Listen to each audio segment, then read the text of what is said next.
Hey, Run Buddy, it's your friend Lisa. As we wrap up February's Heart Healthy Month and transition into International Women's Day in March, I thought it might be awesome to tie together the VO2 Max episode that we just recorded with Return to Sport with how women in particular need to focus on heart health. So if you want to find out more about how to keep yourself or the wonderful women in your family and your friends happy and healthy, stay tuned as we get behind the bit with Mina Willis.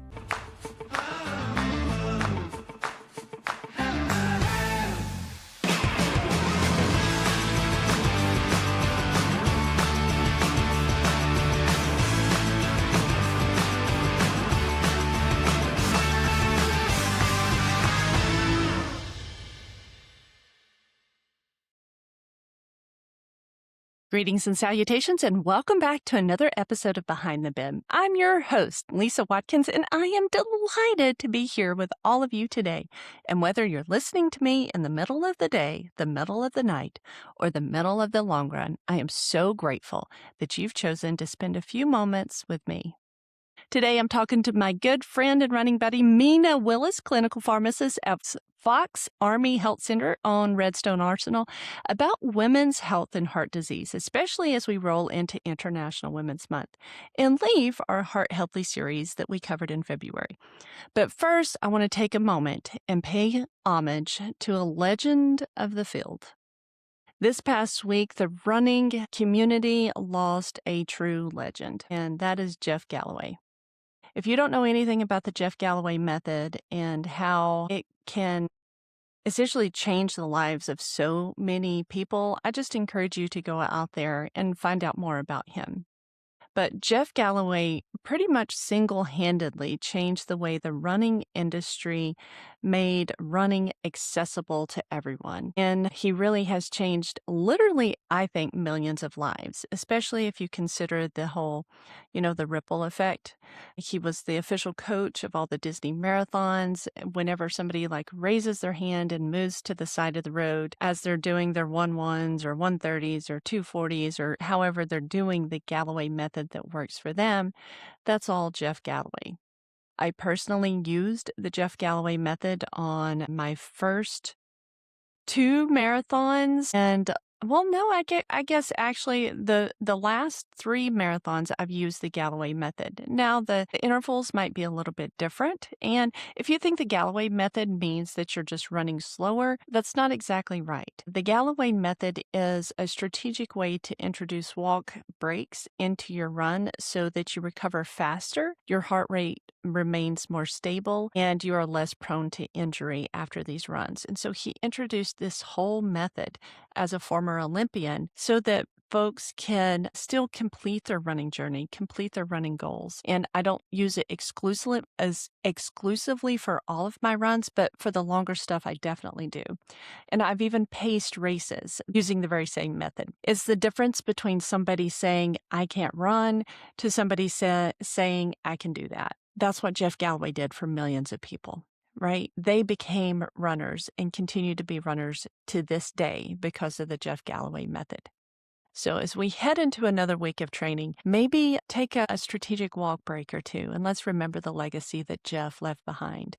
All right, for those of you that just listen and don't follow me on social media, you might not have seen that I did a little race called the Molten Mohawk Niner down in Hattiesburg, Mississippi this past weekend. And it was honestly so cool. So I heard about this race through Rhonda Hayden, who is the race coordinator for the Rocket City Marathon. And as soon as she showed me the medals for the race, and you know how I am with medals, as soon as she showed me the medals for the race, I thought, oh my God, I think I'm going to have to go do that race because y'all, this race in Hattiesburg, Mississippi has hand-blown glass medals.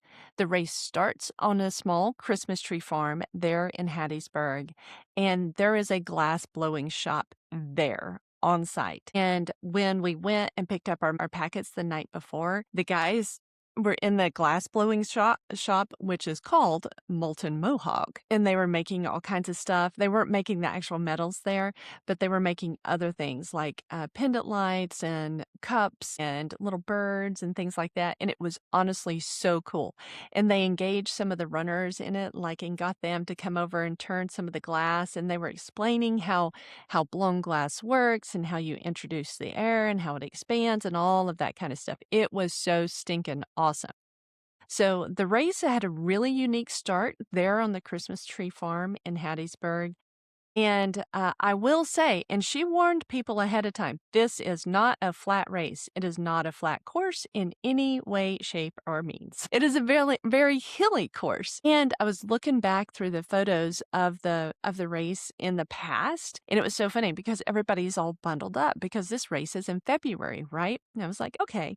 So ahead of time, my daughter and I decided that we wanted to kind of embrace the molten theme. And so we're going to wear reds and oranges and that kind of fire inspired type gear. So I got them, and I got me and her and my son-in-law some, like flame inspired thermal tights and stuff like that. Well, race day comes and it was 80 something degrees. They said that if this was the hottest race that they think that they have ever had. We didn't get to wear all of our cute little flame thermal stuff because it was quite the opposite. It was so super hot. But yeah, my daughter and my son-in-law came to do the race with me, did it with running buddies as well. And so we just kind of made a weekend out of it. So Molten Mohawk Niner started on the Christmas tree farm, and then you take out and you kind of go, through some neighborhood streets, and then you kind of go into this construction area, and the course was fine. The construction area was going through like a new neighborhood.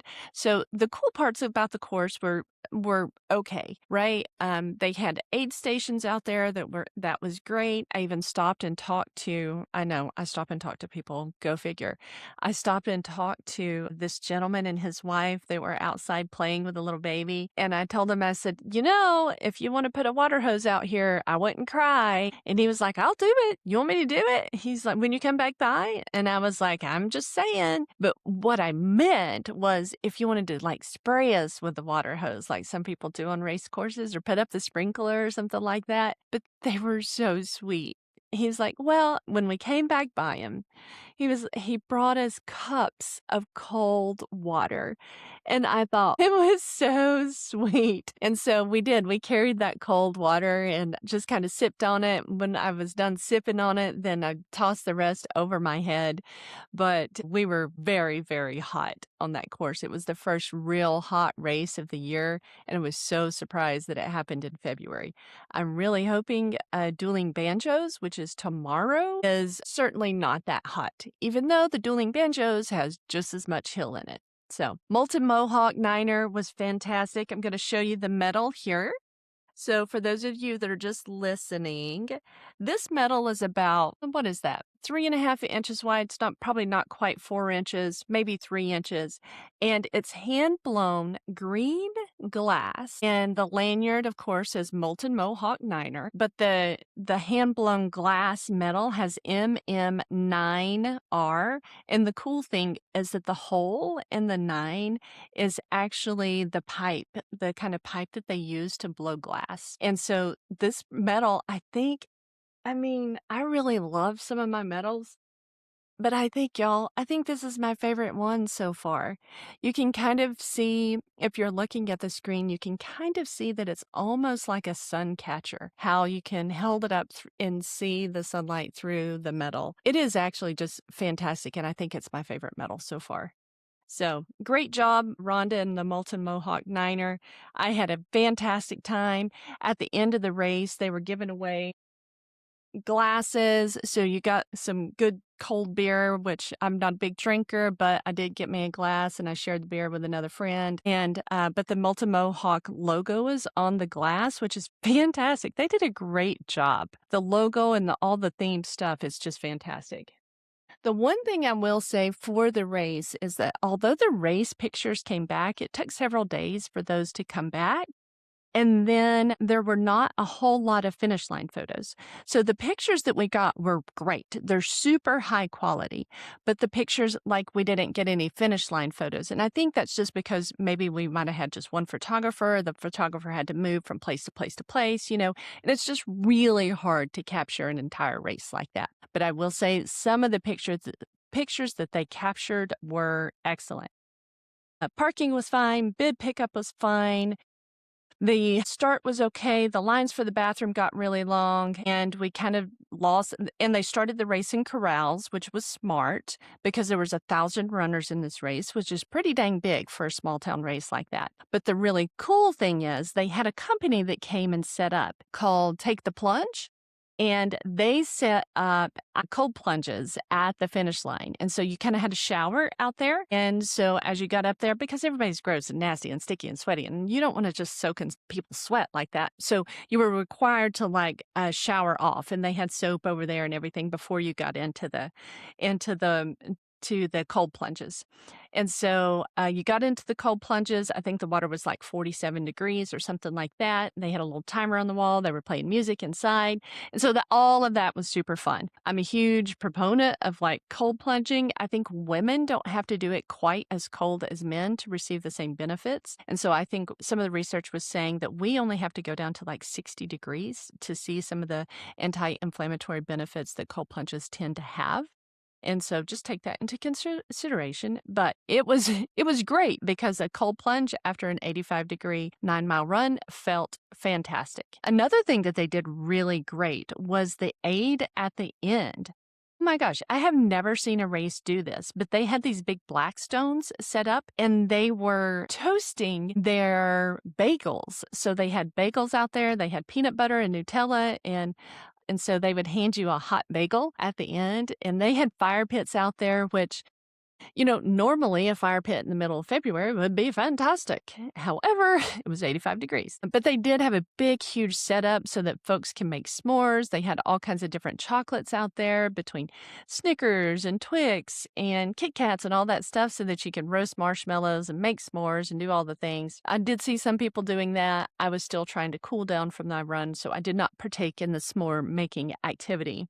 However, we did get a chance to go do the cold plunge, and I almost did it again because I really felt great after the end. And Miss Athena, she was the lady that there were two cold plunges in the trailer that we were in at the same time. And so 2 runners would go at a time. The lady that I was going with, her name was Athena. I was like, how freaking awesome is that? So Miss Athena, if you ever listen to this podcast, just know you are fantastic and awesome. And I loved getting into the cold plunge at the same time as you did. So great job.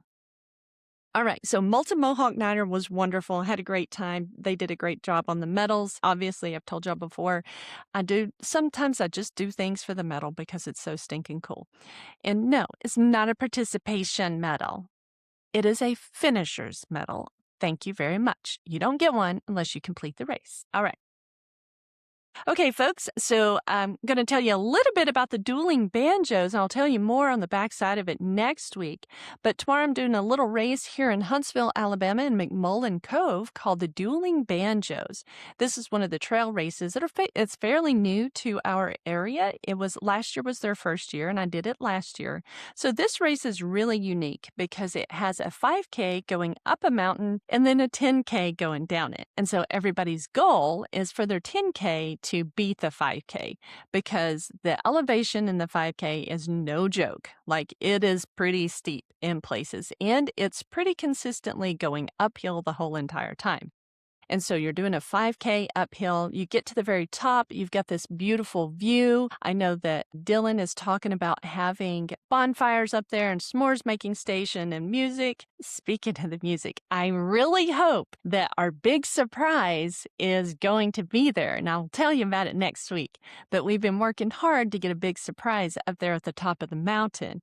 I'm not going to say that it's actually dueling banjos, but I'm not going to not say that it's actually dueling banjos. And I think they're also going to have a mini cow. So y'all just look out for all of the things, all of the socials, because if they have a stinking mini cow, that is going to be fantastic. I'm so excited about the mini cow. And so many people are talking about it too. Like, where's the mini cow going to be? So we are so excited about the mini cow. It's so funny. But anyway, dueling banjos, great race here in McMullen Cove in Huntsville, Alabama. We have the 5K going up, the 10K going down. You have to actually register for both races in order to complete the dueling banjos. And they have offered something different this year that if you do the 5K, the 10K, and then the UAH 8K, you can actually receive a finisher's cup by doing they've almost created a challenge out of it, right? So I'm going to be doing that race tomorrow. I'm looking forward to it. I've been meaning to get into the trails a little bit more than I have in the past. And so this one kind of gets me out there and I really enjoy it. Maybe the bluebells are blooming because last year we had just missed the cutoff for the bluebells and there was a huge patch that was just beautiful the week before. So fingers crossed on that, and I will tell you how it goes next week. All right, folks, that's a little recap of the Molten Mohawk Niner about my activities coming up this weekend for the dueling banjos. And now let's get into a little conversation with my friend and running buddy, Mina Willis, as we move from the conversation that we had about VO2 max into International Women's Day. And we're going to tie those two little things together by talking about women and how we can prevent heart disease in us and helping to prevent it in our loved ones as well. So y'all stay tuned. We're getting behind the bib with Mina Willis. Welcome, friend and running buddy, Mina Willis, to Behind the Bib. Lisa, yay!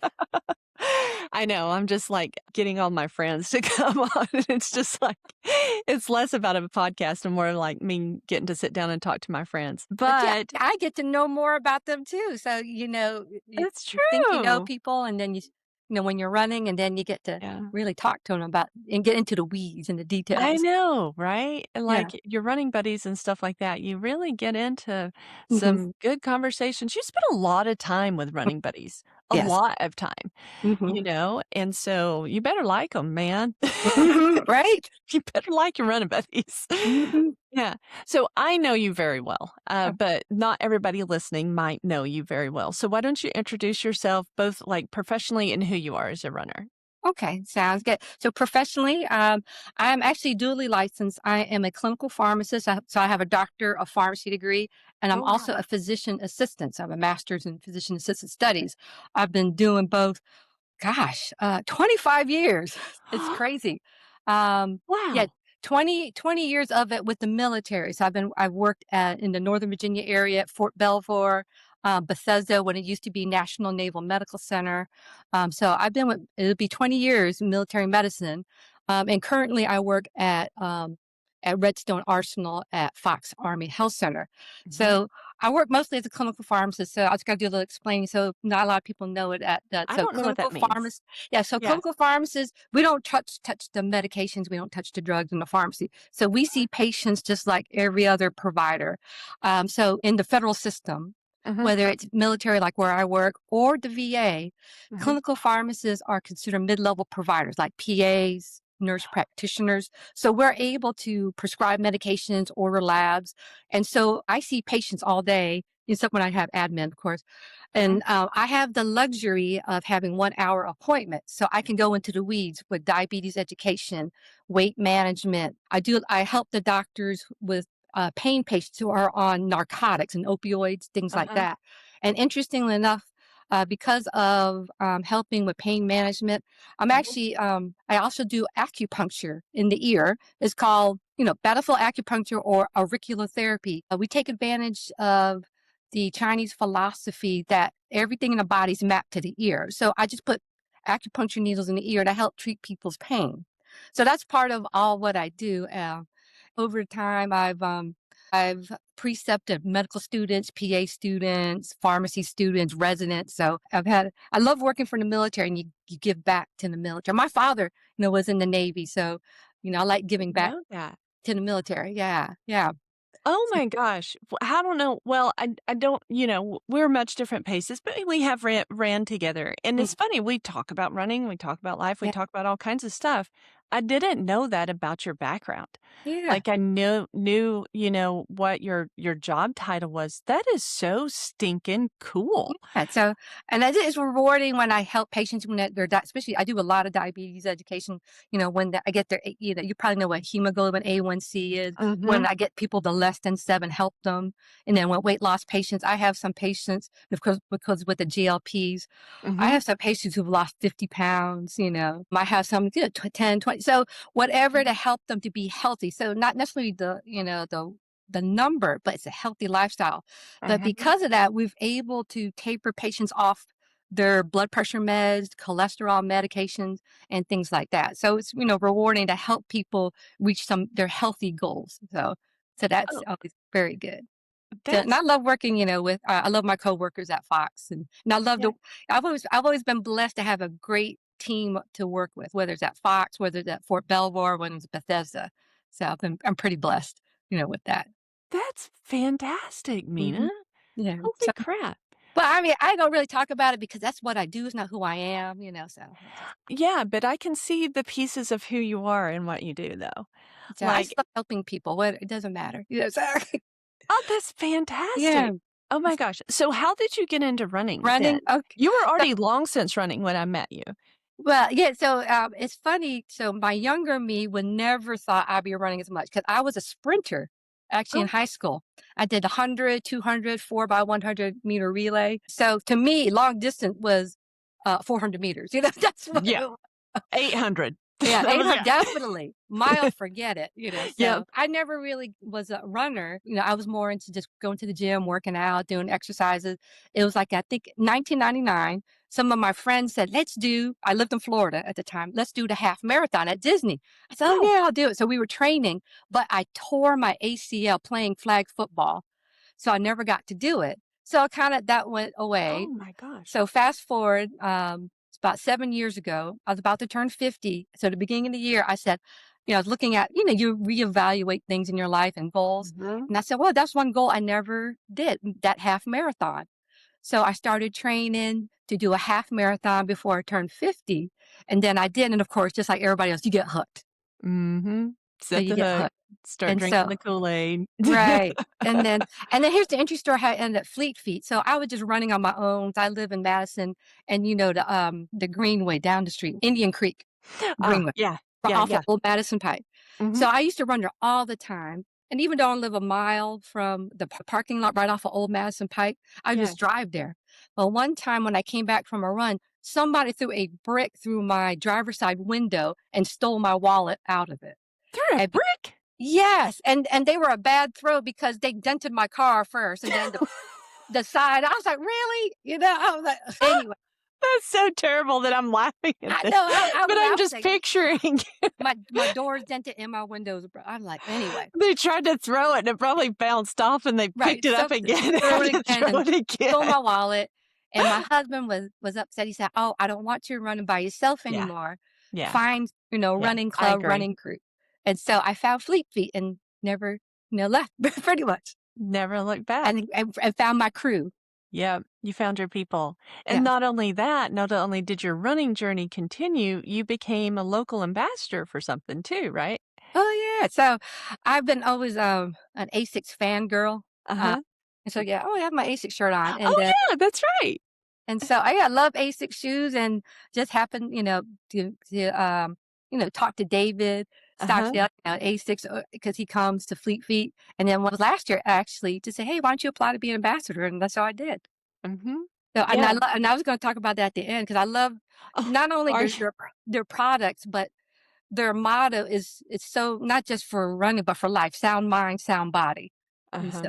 so that's kind of like what, because I know you always like to ask, what do you want to leave with people? So Mhm. It is my favorite part, and we will get there. yeah, we'll Yeah. circle to It that. is my favorite part, and just me personally, because I want advice as Mm, well, but then also I get so much feedback about people listening to the advice, and it's so encouraging, and mm.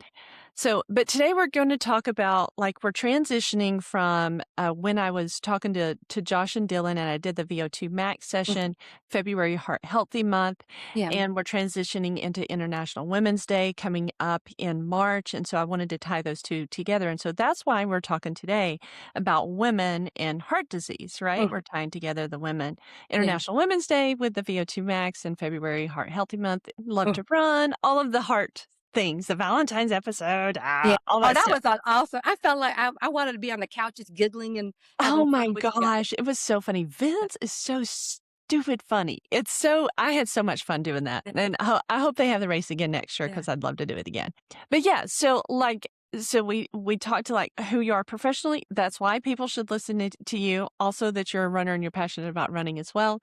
And so one of the things that I read about this when I was preparing for this episode is everybody thinks that breast cancer is the number one killer for women. Right. Right. It is very big. Like, I Yeah. think It's it is a scary. And when you hear it cancer, Mhm. so It is very scary, but that's not the number one killer of women.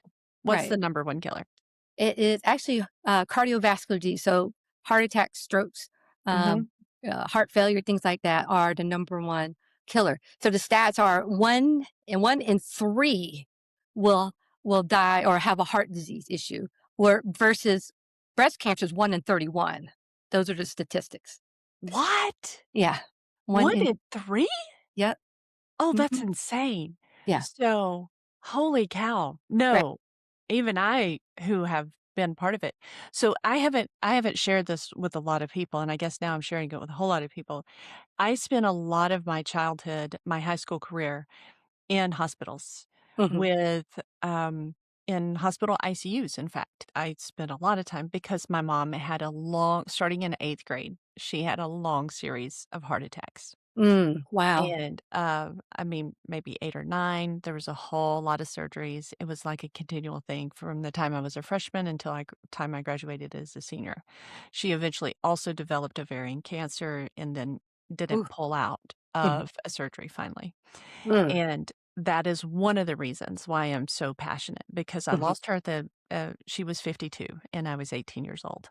Yeah. And we have kids and, we have our loved ones. And that's why I'm so passionate about Mhm. however you can get into this, Yeah. get into this. If Mhm. that means you're running for 30 seconds and you're walking for 5 minutes, Yeah. get Mhm. out, do the things, Yeah. right? Mhm. Wow, that's incredible. I did not know that That's statistic. mhm. Yeah. So, can you explain the cardiovascular disease and things like heart attacks and Mhm. are we just do we present the same as men do, Mhm. because they Not talk always, and that's the tricky part. Okay. So the symptoms, we always think about heart attack, crushing chest pain goes up to the jaw, down the arm, which does happen in a lot of cases, but Mhm. more in women than in men. It's fatigue, shortness of breath, nausea, kind of indigestion type symptoms, and that can, be a lot of things. And then as far Wow. as women, we're super women, we're super women taking care of everybody else. We dismiss it. We're like, oh, it's fine. I'll check it out later, but let me take care of this, and this first. Unfortunately, as women, we tend to put everybody else's care before ours. And the symptoms are very Wow. common. Like, so, you eat Indigestion. something bad, you get an indigestion type feeling. But the Mhm. problem if the symptoms keep coming back, they're very Oh. severe. And you've done the normal things. Like, you could be indigestion, you take Tums, you take Mhm. proton pump inhibitor or something, but they keep coming back. So that's why it's harder in women, especially in postmenopausal, and we'll get into that. The symptoms, yeah, we're more at risk, postmenopausal for it for heart Wow. attacks and strokes. Yeah. Really? Mhm. Is it just our age that's No, the estrogen is a I was protective. wondering Yeah, if it's the estrogen yeah, loss. estrogen is so prior to us women becoming menopausal, our risk of heart attack is lower than men, but after menopause, it's equal. Wow. Mhm, And that's the loss of estrogen in our mhm. systems. Yeah, Holy cow. right, Uh, so you right, and talk then, Mm. like I said, like, we're going back to the women, so, we dismiss our symptoms, kinda thing, but, when you have crushing chest pain, that's pretty simple, Yeah, well, versus that. that's Yeah. what you see in all the TV shows, and I mean, Mhm, when I was there when my my mother was having them, Yeah. she never complained of that. Yeah. She had to sit down a lot. She Yeah. had to, like, exactly what you described was what she was experiencing, Mhm. and not the, "I've got an elephant on my chest." It was Right. the, "I can't breathe. I Right. need to sit down and rest." Mhm. And wow, that's Mhm. incredible. I'm kind of Yeah. kinda it's hard for me to be speechless, but I'm kinda Yeah. speechless. Right. That's so important. We should all learn CPR. So in case someone, you True know. statement. That's a Mhm. good point. I've gotten certified in CPR, but then let my certification lapse. But, Mhm. like, American Red Cross offers CPR Yeah. classes, don't they? Right. Yeah. Like, Mhm. they offer them every month, and Mhm. then I think there's a modest it's not very much No, to I go don't out think and it get it. is. Yeah. And Mhm. then I think a lot of workplaces actually offer them. Mhm. Yeah, and you just have to sign up, and they'll come Mhm. out and do classes for your workplace. Right. Right. And before we go on to the next thing, so heart attacks is one thing, and also relates stroke because the same risk factors that can lead a heart attack can lead to a stroke. So there's an Yeah. acronym called Think Fast. So face, your facial drooping, that's a symptom of a stroke. Okay. Or facial drooping, or is asymmetric. And the Mhm. eyelid drooping. The A Okay. is for arm numbness or weakness. Mhm. The S is speech is slurred or they sound confused. And then T is time to call 911. So we have those symptoms.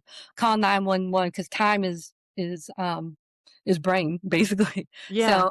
So that's why I say think fast. So those symptoms, call Think 911. fast for stroke. Yeah. Okay, so fast Fa- is the face, facial, uh-huh, uh-huh. A uh, is asymmetrical. mhm, or arm numbness, Arm numbness. Okay, or face was the asymmetrical, the face right, the drooping, that drooping and things stuff. like. Mhm. Okay, arm numbness. Yeah, S was the, blurred speech. slurred speech. Yeah, Okay, and and then then T, time to is call time to call 911. 911. Yeah, Okay, I got it. All right, think fast, stroke yeah. symptoms.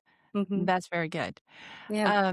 Let's see. So what are you talked a little bit about, some of the things that women experience, Mhm. like the indigestion kind of feeling. Are there any other symptoms that women should look out for? Um, like I said, sometimes it's, shortness of breath. Sometimes it's nausea. Mhm. Um, Sometimes it's the jaw pain. You Ooh, can get that as well. Um, yeah, okay. but sometimes pain radiates up. So, I forgot Okay. sudden sweating, which is kind of hard when we go to menopause. But yeah, Yeah, true statement. but in Eh, combination with all the other stuff going on. yeah, especially in the South too, where you're Hmm. like, 95% humidity 95% of the year. Right. So, yeah, very Hmm. different. Yeah. Are there more factors? Do women have different we talked about the estrogen loss a little bit in postmenopausal women.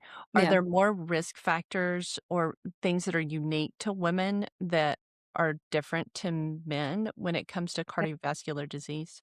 Um, Well, if, in pregnancy, if they've had, something called preeclampsia Oh, or okay. gestational diabetes, they're more at risk for cardiovascular disease. So they definitely, so women need to make sure that they're taking care of their health, checking their sugars, their blood pressure, and things like that. There's a twofold increase in cardiovascular disease later in life if they, while they're pregnant, had issues with controlling their glucose, their blood pressure, and things like that. Oh, wow. Mhm. Yeah, I'm because trying to thinking, think because back. having a baby, I'm trying to because think thinking, back in having my a mind. baby, I'm that's a like, stressor on the bodies, that's did an I have that? internal stress test, basically. Yeah, okay. Yeah. Yeah, I'm like, I'm considering my own history. Mhm. Did I have that? I don't think I had Yeah. that. Yeah. And not necessarily women, but sometimes more women I say tend, more women have lupus. You probably heard lupus is a Mhm. rheumatic, so it's an anti-inflammatory condition. So lupus, rheumatoid arthritis, that's not showing, can't remember the breakdown of men versus women, but chronic systemic Mhm. inflammatory diseases can also increase your risk of cardiovascular disease as well. Really? Hmm. I know, yeah, I have family members with lupus as well. Female family members with lupus. Hmm. I may send this podcast to them and let them listen to it. Right. Yeah. And so, I mean, it's kind of, I don't want to scare anybody, but Yeah. cardiovascular is a lifelong thing. And so I think Mhm. that's why flies under the radar than like breast cancer. Cause, cancer, kind of triggers yeah, I hate to say fear, but Uh-huh. before, I mean, with progress in medicine, people can get cured of cancer more now than ever. So before, when you hear the word cancer, most people think already death. Yeah. Yeah. Versus, and then that you may not live past 3 5 years. But cardiovascular is a lifelong thing. Things happen when we're younger, and just over time, the arteries get built up with either Uh-huh. inflammation or plaques, so it's like a slowly, Yeah. hurting you from the inside out. But there are things you can go on the American Heart Association website to look at your risk factors. I think I sent you the link. You Yeah. did, and I Yeah. did it. Yeah. And it's called like the Life Essential 8. It's your life check calculator. So you can see what your risks are. And it's very good because it talks about your activity. There's 8 things. Your sleep, which all of us don't get enough sleep. Agreed, But wholeheartedly. that is so important. Having restorative sleep at least 7 to 9 hours. I'm like, "Oof." I'm glad I get 6 or 7, but Me too. ideally 7 and 9 hours. That's so helpful not only in cardiovascular disease, but controlling sugar, Mhm, weight loss, pain, things like that. mhm, So this calculator talks about it assesses your activity, your sleep, quitting tobacco, what your mhm, cholesterol is doing, sugar, blood pressure, weight, and then what you're eating. So are you eating whole foods, fruits and mhm. vegetables, lean proteins, nuts, Yeah, um, olive oil, limiting alcohol, things like that. So it's a yeah. very useful calculator. Not only gives you a risk score, but also ways to improve it too. I'm not sure. Did you see it? I did, and like, it asked me, "Do you eat at least a cup of berries Yeah. every day?" Which I do, like, I take yogurt and berries for breakfast every morning, Yeah. and which was that was interesting that you mentioned the alcohol because when we were talking VO2 max and heart rate variability, and Josh was telling us about how anytime, like, you have alcohol, that it tanks your heart rate Yeah. variability, every time.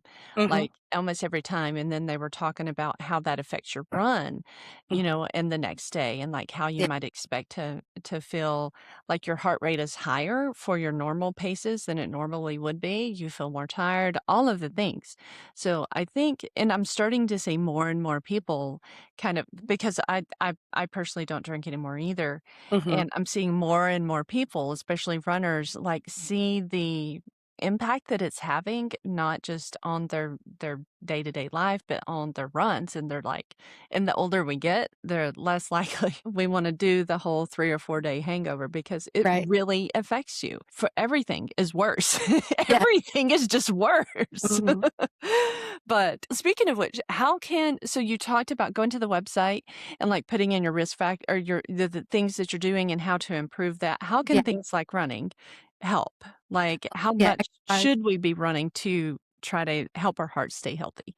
The American Heart Association recommends 150 minutes per week of moderate intensity. So what they mean by moderate is more than just like a slow stroll with the dog. You're getting Uh-huh, your heart rate up.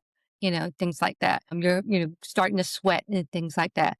And always recommend patients start slow. I mean, even in like 10-minute block, you don't have to do 30-minute workouts, even hour workout. You can even they said even as blocks as small as 10 minutes. You can do that throughout the day to get that heart rate up. Yeah. And start slow because if you don't expect to, run a marathon in 2 weeks, kind of thing. yeah, So start manage. But I have patients that just start at 5 minutes, yeah. and just slowly build off of that. Oh, that's fantastic. Yeah. So yeah, start slow, and go from there. So 150 minutes per week of moderate intensity. And they also recommend strength training as well, at least twice a week. Twice a week. Mm. I follow another podcaster. Well, she's a doctor. Is it Dr. Vonda? Mhm. She's a huge proponent of strength training. Oh yeah. How does strength training? Because I'm seeing all the like studies and stuff like that about how grip strength Hmm. and strength training can help us lower our risk for certain diseases and stuff Yeah. like that. Yeah. So how does strength training play in then? Well, unfortunately, we lose muscle mass as we age, and us women too, especially after menopause. We lose not only muscle mass but bone mass. So, strength Oh, training helps build up both bone and muscle mass. So, we particularly want to do the strength training. Because I mean, just later in life, just even simple things like getting up out of a chair, Mhm. lifting things up over your head, things Mhm. like that. Balance, things like that. So you need strength for that. And then, if you fall, you're less likely to, break a hip, things like that. So Mhm. yeah, we definitely, need the strength. Just the balance thing is key because if you lose your balance and fall, yeah. Mhm. I agree wholeheartedly. I read a statistic recently, I think like 80% Mm-hmm. of women that break a hip later, later in life as we're seniors will not I don't want to use the words, will not recover Right. in a year, right? That they it's essentially a countdown clock for a Yeah. year if you break a hip when you're older. Mm-hmm. You know what I started doing? This is really wild, and I've actually seen incredible improvement. So when I put my shoes, it sounds so simple and so stupid. When I put my socks and shoes on in the morning to go to work or my runs or anything, I stand on one leg. So I don't sit down to put my socks and shoes on anymore. Mm-hmm. I stand on one leg and put my sock on and then put my shoes on, balancing like in the Oh middle of wow. it. Yeah. And I've actually, it seems so stupid, but I've seen a big difference. And just now I can just stand there and put on my socks and shoes. And I'm like so proud of myself now. And so now I'm even getting other people to do it. Yeah, I've So, seen that. I've seen a challenge, like a whole family do it. They'll put their sock and shoe on yeah. without putting their foot down and see who Yeah, do it. without put your sock and shoe on without putting your foot down, and it Mhm, takes some practice, but then you eventually get there, and mhm, then it's funny, you start to see the differences on the nights that I don't sleep good, mhm. my balance is off the next morning. I know, it's so And weird how our little bodies are so mhm, intertwined. You think that right, they're disconnected, but they're not. They're mhm, very, very not. yeah, But, okay, so what point, or at what mhm, point, like, if we're you mentioned the symptoms that mhm. we were having or, we could have or we need to watch out for, or at what point in that whole process or those experiencing of those symptoms should we seek out a doctor? Should we call a you know, Oh, you just call 911, so call yeah, I was fixing to say, we don't really call a cardiologist, right, no, we but, call it if like, you're having when this yeah, 'cause you were talking about how we tend to say, "Oh, it's minimize. fine. I'm just Mhm, tired. I'm whatever." Like, when should we really start to pay attention and say, mhm. "Okay, this is more than I just didn't sleep good last night." Right, right. Well, obviously, if the crushing chest pain, that's a no brain to go. So Uh-huh. that's where it gets a little tricky. But if the symptoms keep coming back, that Mhm. slight squeeze, the unexplained fatigue, sweating, nausea, I would, go to, if you can't make it to your doctor, I would just go straight to your emergency room because they said time is money because we need to know, get the EKG done, get blood work done to check out the Mhm. cardiac enzyme to see, what's Mhm. going on. Yeah. Um, and you can have something called, what's called unstable angina. So, there is some changes, but it's not a heart attack yet. So, it's good to catch that. Oh, So, as, okay. mhm. Alright, but the crushing the crushing pain is definitely a 911 call. Right. Yes. But any of those symptoms that are recurring, Right. that keep coming back. You take the Tums, it doesn't go away. Mm-hmm. You need to Right. start thinking about getting in to see somebody. Yes. Mm-hmm. Yes. How can we encourage our loved ones? Because a lot of Yeah. times Yeah, it's hard. Yeah. it's hard. Like, you need to go. You Mhm. need to go to the doctor. How can we encourage our loved ones to actually take that seriously?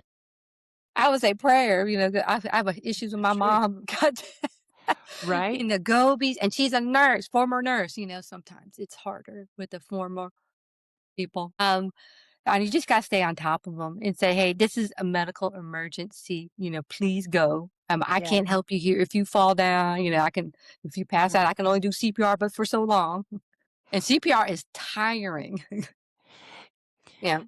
This is at work the other day, and I go to work and I have my whole routine, right? I have my berries and my yogurt, and I put my Mhm, creatine in my water bottle and mhm, do all of the things. And so some of the recent studies I've been talking about or have been talking about the cardiovascular, but the muscular like benefit of creatine as mhm. well as the Yeah. brain Need some benefits. study, and that it's good for for endurance runners too, to help Okay. endurance. The creatine, yeah, there's some data with that. So creatine, I think, is probably one of the most studied supplements. Yeah, which is great. That's fantastic. That's why I feel safe taking it, Mhm, right? But mhm, is there other things like I just don't know, mhm. I never try to take stuff that I don't, that I haven't seen has been really Yeah. tested or that is well, well known. Is there anything that people should look out for when they're going to pick out supplements to help maybe help their health or anything like that? Yeah, so, when people ask me about supplements, first of all, supplements, they should not be a substitute for healthy eating. So Oh. that's what they're called, supplements, they supplement. So, and then the other thing, supplements are not FDA regulated. So what that means that they can, as long as the company does not make a claim that it treats, cures, or diagnoses disease, they can say anything about what this thing does. Like you probably heard it helps with muscle soreness, it helps with brain fog, and Mm-hmm. things like that. And they could put as much or as little of what they say is in that product because they're not FDA regulated. Um, so just got to be careful. What if you do supplements, and I do supplements to get from companies that have voluntarily Uh-huh. submitted to the FDA process of the good manufacturing process. So there's three things that to look for on products. There's something called USP, which is United States Pharmacopoeia. There is National Sports Foundation and Informed Sports. So I try to look for supplements with those three things. And actually, I brought some here. So this is my vitamin D that we take. You see Uh-huh. that has the USP thing. So that Oh, yeah, I see that, yeah. right. And then I I buy creatine from Momentous through the feed, and then you could see the National Sports Yeah, Foundation that's what right there. mine has on it Yeah. too. I think you said The you had Thorn or Yeah, I something? had the Yeah. thorn. I had asked Josh, Yeah. because I hated the one I had. Mhm. It was really bad, like, it was a Right. mouthful of sand and it didn't dissolve. I mean, it doesn't really dissolve that well anyway, Right. but yeah, it was like taking a Yeah. big handful of sand and putting it in my mouth, and it was awful tasting, and, Yeah. he pointed me in the direction of the thorn, Yeah. and So then I five, found that. 5 grams is what most studies said, generally not more than 5 grams. Um, Okay. Yeah. Uh, and you can do the research, because there are all sorts of claims, and I always tell patients, I mean, it's up to you, but for me as a practitioner, let us know so we can double check drug interactions, with your Mhm. prescription medications. And even with some of the supplements may interact, things like that. Yeah. Uh, so if you're also like on thyroid medications, or quite a few people, try not to take your multivitamins or magnesium, because a lot of people do take magnesium, zinc, Uh-huh. iron. Take it at least 2 to 4 hours away from your thyroid medication, because those supplements will bind up your thyroid thyroid medicine, so you don't Uh-huh. absorb the full amount. That's why your doctors always say, if you take thyroid medicine, take it first thing in the morning on an empty stomach. Oh, So that's just smart. don't, yeah. So if you take supplements, just your pharmacist know, and let your doctors know so they can double check interactions and things like Mhm. that, and interactions with food too. That's smart. Yeah, I didn't realize that, like, I'm not on thyroid medicine, but I have friends that are, Mhm, and so, yeah, interesting. Women are I think we are better about advocating for somebody else's health than mhm, we are about advocating for our own health. Like, I'm all about advocating for my doctor or for my doctor, for my dad, taking mhm. him in Yeah, and, like, asking the hard questions and holding people to, accountability and things like yeah, that. But I'm terrible about doing it myself. I'm trying to get better because I yeah, know that you have to advocate for yourself, but in yeah. light of International Women's Day, is there a piece of advice that you could give to women Mm. about the importance of advocating for your own health? I mean, that's exactly what you think, the advocating for your health. Because on the practitioner, we're so busy, um, especially my colleagues, and unlike me, they only have sometimes 15, 20 minutes to be with patients. So Yeah, that's just the way I hate the way the healthcare system is sometimes, but how they want yeah, all these numbers without that quality time. Try to be prepared before you go to the appointment, like the things you want to address, and yeah, definitely advocate, for yourself, because, we're not mind readers, and, we're busy too. We're trying to take care of the most pressing issue that you have at the time and within the time frame that you that we're in. And Yeah. and then trying to find a provider that listens, because just like with any profession, there are some that are better at it than others. And especially, I hate it when I hear this happens more to females than males, unfortunately, that their concerns get dismissed. Mm-hmm. Oh, you're just being overly emotional, Mm-hmm. hypochondriac, or whatever. But Mm-hmm. I mean, you may have like, anxiety, clinical depression, but you still can have real medical issues too.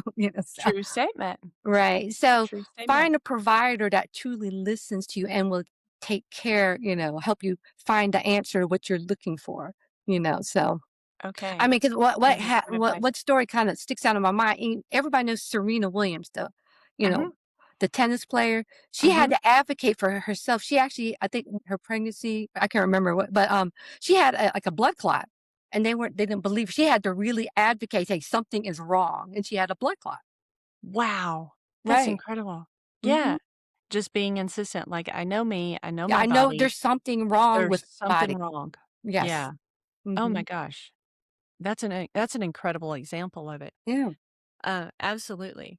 So is there any questions? I've started asking this. Are there Mm. any questions? You're obviously the expert here, Mhm. right? So, Right. and I'm here to learn and to record it Yeah. so that other people can learn. Yeah. Are there any Mhm. questions that I haven't asked about heart disease and how women can advocate for their own health and how we can protect Mhm. ourselves and our Yeah. hearts and our brains Yeah. Yeah, and for because yes, years to come? you gotta have both. Yeah, healthy heart, Yeah, healthy brain, true get statement. that oxygen. So one thing I think, so there are, with heart disease, there are some non-modifiable risk factors. Unfortunately, we can't change our gender, can't change our age, and our family history, because they're all components. Genetics is important too, because when I was at Belvoir, I've had a couple of patients that were hospitalized with heart attacks, but they were like marathon runners, but their Wow. history was poor. So just because, we exercise, but listen to your body. If you're having symptoms, go get seen. But there are Hmm. things that you can do to reduce those risks. So controlling blood pressure, controlling your sugar, Yeah. because people who have diabetes or issues with sugar control, they actually have 2 to 4 times more likely to have cardiovascular disease and strokes. So Mm, definitely keep on top of that, and keeping your cholesterol, that LDL, that bad cholesterol, lower than 100. hmm. And try to get that done at least, that lab done at least once every 5 years. I forgot, blood pressure. Obviously, the importance of blood pressure and silent. You don't feel high blood pressure. If you do, that's bad. Like start to have a headache, things like that. Because we have uncontrolled blood pressure, 4 times more likely to die from a stroke. Um, Wow. three times more likely to have heart disease. So definitely keep control of the blood pressure. And of course, we talk, reducing tobacco risk. I mean, tobacco use, Mm-hmm. alcohol use, all that are things that we can do. And then being active and we're not meant to be sedentary. Our jobs are all like on a computer. We do a lot of sitting. Yeah. Um, but yeah, being active is, movement is key. So something is Yeah. interesting. There are when I was doing a talk for the ladies at our church about health, I came across this thing called blue zones. Have you heard about blue Oh, zones? yeah. Okay, Uh-huh. for those that don't know, so blue zones there are 5 regions in the world where people live long and healthy lives. I mean, in their hundreds, and they Mhm. have very few chronic diseases.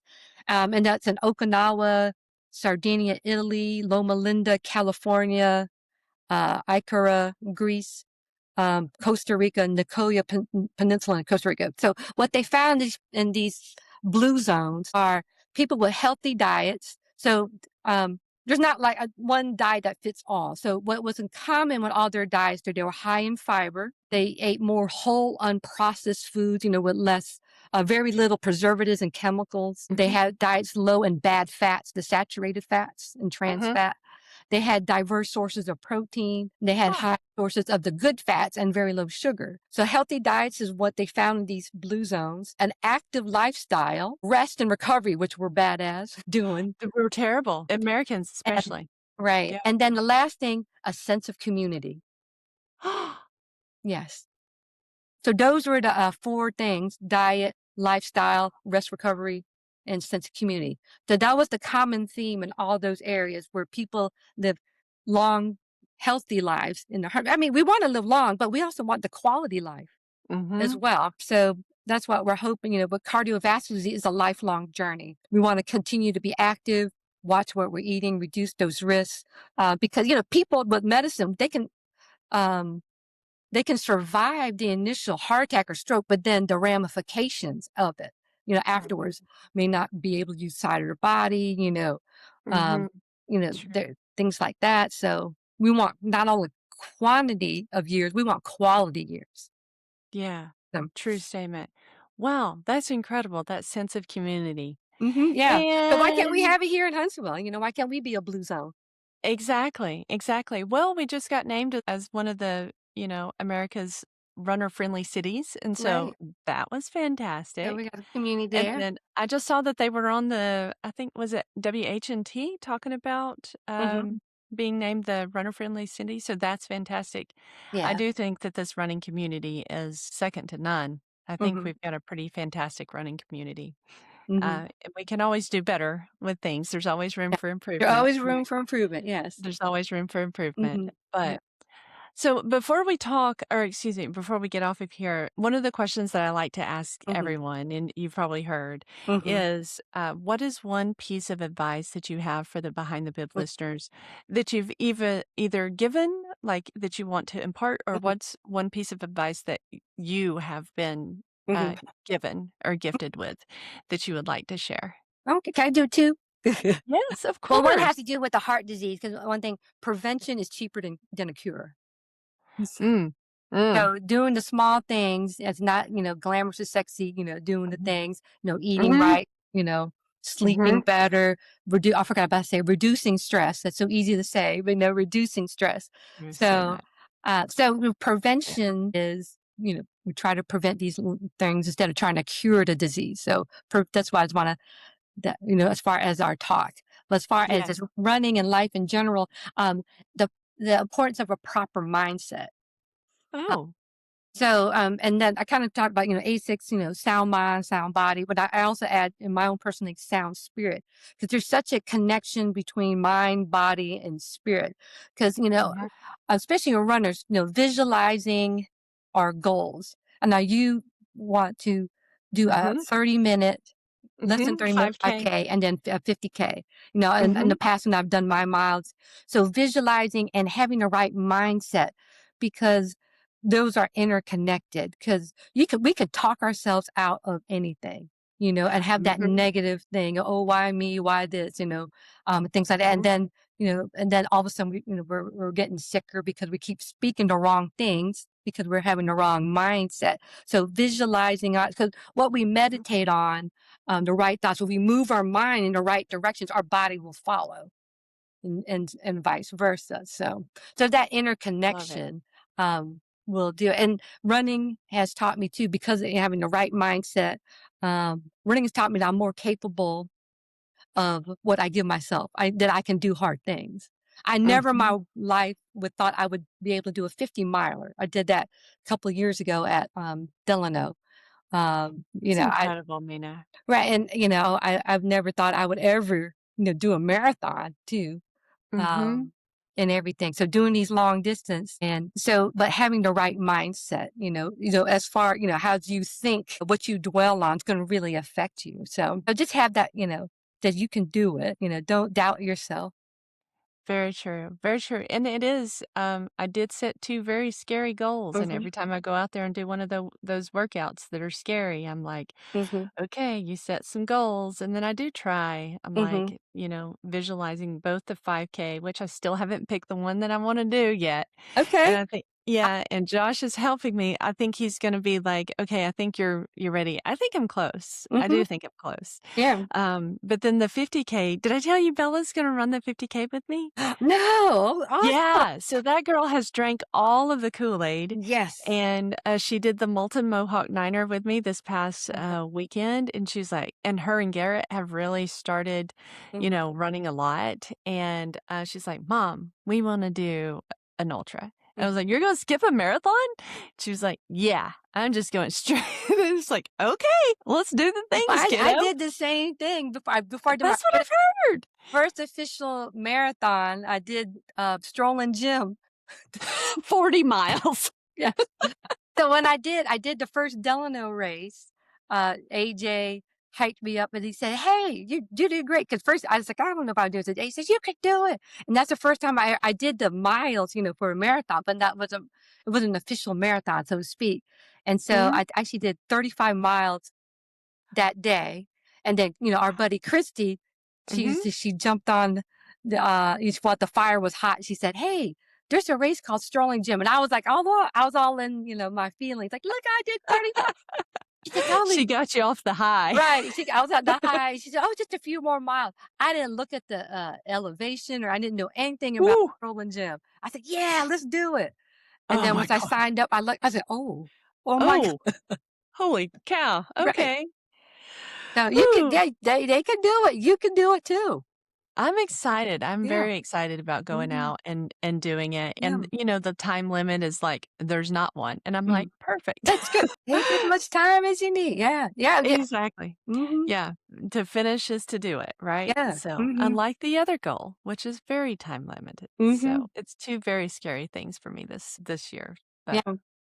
yeah. But you Well, say, "You speak can do it. You can I do think it." it's a mindset. It's a Yeah. It's mindset. a mindset. Yeah. True. Well, Mina, friend and running Yeah. buddy, thank you so much for coming on and Thank talk you for, about other scary things. I know it's not a light topic, yeah. but it is something that we have to pay attention to. And as you said earlier, we're really bad about paying attention to it for ourselves, especially as we're caring for others so much in our day-to-day life. So thank you so much for coming on Behind the Bib, telling us a little bit about your professional history, which I didn't know a lot Yeah. about, Mhm. and then sharing some best practices and things like that with how Yeah. to care for our cardiovascular health. I Yeah. really do appreciate you coming on. Oh, yeah. No problem. If anybody has any questions, they can always contact me or stop me on the run or, I know you're everywhere. mm, You're in all, yeah, you're in all the Fleet Feet runs and all yeah. the running lane Mhm. trail races and all the stuff. So Mhm. you're always out there in ASICs, no Mm. doubt. Yes. All right, Mina, thank you so much for coming on. We'll see you next time. We are Behind the Bib. Amen. All right. Take care. Bye-bye. So, what a great conversation with my friend and running buddy, Mina Willis. We got to learn a little bit about her professional history, which was super impressive. You never really get into that with people, but I was like, dang, Mina, that's cool. But yeah, I learned a little bit about heart disease in women, what to look out for, the symptoms of a stroke. So, think fast. So, it was the face, it was the arm numbness, it was the speech, the slurred speech, and then the time to dial 911. So, look, Mina, I remembered it and I will remember it from now on. So, think fast for symptoms of the stroke. Also, heard some really alarming statistics about cardiovascular disease in women and how to improve our quality of life as we age, especially as we get older as women.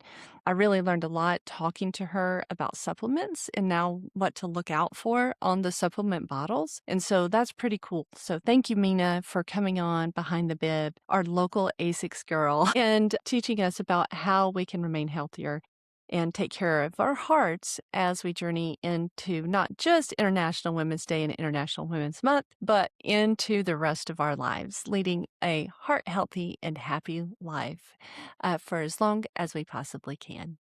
Mina, thank you so much for coming on Behind the Bib. I appreciate your time and for everything that you do for our running community. Thank you, thank you, thank you. All right. With that, folks, let's talk about some upcoming races. On March 6th through the 8th, I'll be doing the Crazies Trifecta. This is the first time I've done this race, so I will report back on how it goes, as well as what that twist is that Jerry Clifton keeps talking about. On March 7th, we've also got the Run Your Guts Out 5K. Also on March 7th, boy, there's several races on March 7th. Golly bum. Run Your Guts Out 5K, the Girly Lions Challenge 5K, the Stride for Sophia 5K, and the Delano 12-hour races, all on March 7th, while I'm out there running 3 half marathons over 3 days in Mentone, Rainsville, and Fort Payne area. That should be fun. Coming up on March 14th, we have the Redstone Arsenal 3rd Annual 25K Run. On March 14th, we've got the Downtown Rescue Mission Glow Run 5K. March 24th, we've got the McKay Hollow Madness. March 28th, we've got the Run the Cove Half Marathon. Also on the 28th, we've got the Shamrock 5K. And then also on the 28th, there's a whole bunch of races coming up, y'all. We've got the R3 Recovery Run Walk. So I'll put all of these with links on how to register down below. And don't forget that if for all of the Fleet Feet races in 2026, use the code Behind the Bib and you will get 20% off your race entry. As always, check out Behind the Bib Podcast on Instagram, Behind the Bib Podcast on Facebook, Behind the Bib Podcast on YouTube, because those numbers are sad. And that's where I post all my codes for the upcoming races, as well as codes for my ambassador links for discounts on products like bib boards and my race tats and other things like that. As always, thank you so much for being here. Let's keep showing up for one another, whether you're first, whether you're last, or somewhere in between. I'll see you next time. We're Behind the Bib. Y'all take care. Bye-bye.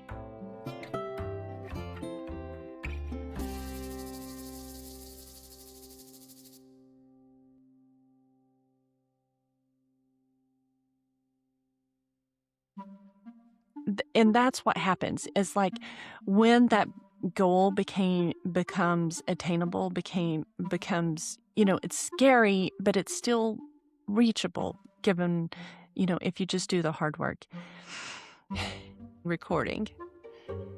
And that's it. Okay. And now we are recording. We're not live, we're just recording. So, all right. Good. You can edit out stuff. Yeah, I can. And I do. Good. All right. Welcome, friend and running buddy, Mina Willis, to Behind the Bib. Lisa! Yay! I know. I'm just like getting all my friends to come on